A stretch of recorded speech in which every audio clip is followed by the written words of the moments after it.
Ողջույն, այս պահին ես գտնվում եմ Կայան բերդում, իմ թիկունքում Կայան բերդի եկեղեցին է, պարիսպները, այսպիսի մի ճգնաղ վայրում եմ, լեռների ճիշտ կենտրոնում, մեկ այլ լեռան գագաթին 1233 թվականին Հաղպատավանքի արքեպիսկոպոս Հովանես, չեմ հիշում թե ով, կառուցեց այս ամրոց վանքը։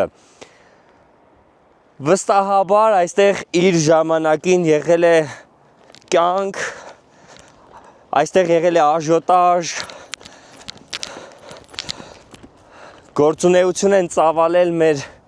նախնիները եւ վստահաբար այն, քանի որ ամրոց է եղել, ուրեմն նաեւ թշնամուց պաշտպանելու գործառույթ է իրականացրել, քիչ հեռվում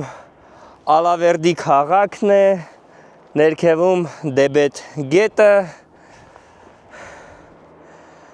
եթե կարողանաք ընդամենը 1-2 կիլոմետր է այստեղ ոտքով քայլելու, մեքենան կանգնեցել ենք այն հեռվում եւ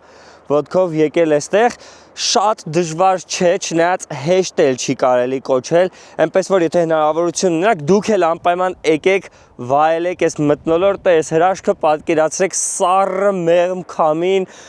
մայրամուտը եւ այս մշակութային խարիզմատիկ